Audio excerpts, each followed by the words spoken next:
Hello everyone, welcome back to my YouTube channel. My name is FPL Elma. Actually, I'm going to be going through my Game Week 13 team selection.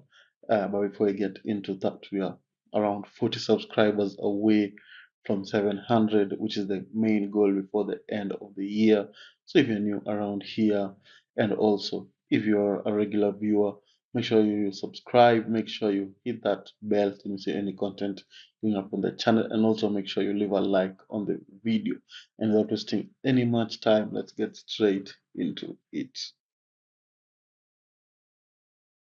So first I'm going to go through my Game Week 12 team review. We managed to score 56 points, which is a little bit disappointing considering the amount of points other people scored, but I was not overly affected.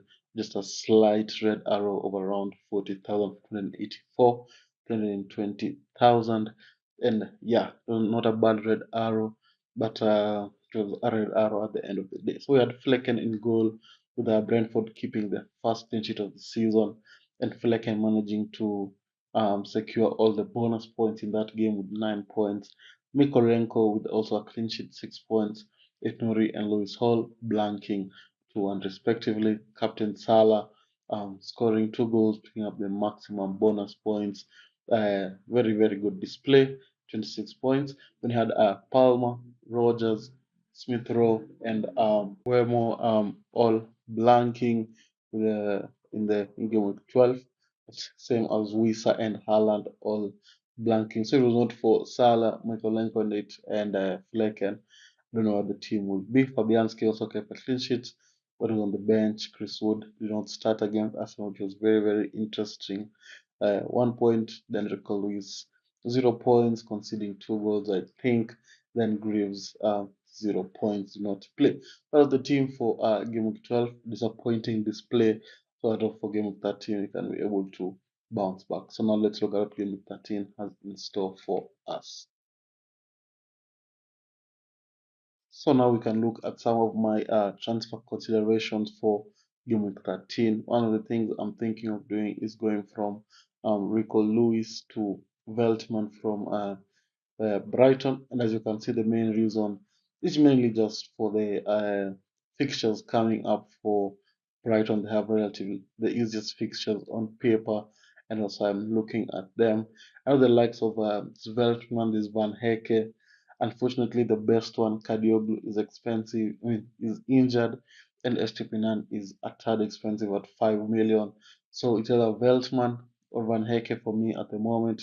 Luis Dunk coming back from injury, so I don't know how long he's going to be in the team. So that's why I'm just looking at either Veltman or Van Hecke. Enrico Lewis, Man City have been very poor. They've been conceding goals, and they're going to be playing Liverpool next, and they have Nottingham Forest, who also tend to score a few goals here and there, and then they have Crystal Palace, which is a potential clean sheet game, but then they have United and Aston Villa, who have a high chance of scoring goals. So I'm not seeing a lot of defense. I mean, a lot of clean sheet potential in there, and as well as assist potential, because Rico Lewis himself has been very poor in the league, and also the Champions League has been very poor. So I think Veltman is a chance there, but as I mentioned, there's a 50-50 chance between Veltman and Van Hecke. So that's the transfers I'm thinking about. So let's look at my game with 13 team with this transfer in mind. So first, I'm going to start off with the defenders, and as I've mentioned with my previous transfer, we're going to be having Veltman in there in the defense and against Southampton. That's hoping for clean sheet and maybe an attacking return because it's very attacking as well. So attacking return will be very much appreciated. Then we have Hall against Crystal Palace. Not the best day out or at home, or rather say against West Ham, where they conceded 2 goals, but I hope that Lewis Hall can be able to perform against Crystal Palace. Then you have Nuri as well against Bournemouth. Bournemouth are going to be missing their main man, Semenyo, but Evan Nilsson has stepped up and is looking very good. So I'm not sure of a potential clean sheet there, but maybe an attacking return. I know Nuri has not returned in a very long time. I know that against Bournemouth is going to return, and I completely forgot the goalkeeper with Flecken against Leicester. That's another clean sheet and a lot of save points, just like in game week 12, and repay us for the faith that we've kept from you ever since we used our wildcard. I think around game week 6, game week 7 there. For us, the defense and the midfield, just hoping for attacking returns and clean sheets. So now let's look at what the midfield is looking like. So this is how the midfield is going to be looking like. Going to be having Palmer against Aston Villa. I mean, Aston Villa have just drawn nil-nil with Juventus right now, and they look pretty solid defensively. But Chelsea are free scoring. They've been scoring a lot of goals. I think they rank among the top in the league with the most goals scored. So I'd expect them to score a few goals here and there. I hope that Palmer can be able to score. How unlucky was he in game week 12 with that chance where Madueke blocked it on the line? That would have been a goal, maybe 3 bonus points, but we'll never know what might have happened. So just hope that he can be able to score in this game week and not have one of his teammates blocking a chance for him to score a goal. And then we have Salah against Man City. And as you can see, I'm really considering captaining Salah even though they're playing Man City. Salah looked sharp today in the Real Madrid game. Although he missed a penalty, he still looked very sharp. And I think against Man City, he just conceded 3 goals to Feyenoord as well, and also conceded 4 goals to Spurs during the weekend. I'd expect that Liverpool are looking at that and saying, yeah, I think we can score goals, especially Salah. But that's why I'm highly considering captaining him, and that's why the captaincy band is on him at the moment. Then we have Smith Rowe against Spurs, a tough fixture for Fulham, especially after they lost against Wolves. Maybe they look it as a way for bouncing back against Spurs. But Spurs now are on a high, so it's going to be a difficult game for him, but he's going to be in there. Maybe the Arsenal genes will kick in and he'll be able to perform. Then you have Mbeumo finishing off the midfield against Leicester, who have just sacked their manager. And it's looked like they're going to be appointing Ruud van Nistelrooy for their role. So, but now they don't have a manager, so I'd expect that Brentford can be able to bounce back from the disappointing display against Everton. Never going to be able to perform. Plus, the midfield looks full of goals, maybe apart from Smith Rowe, but I expect the others to return. Now, let's look at the forward line.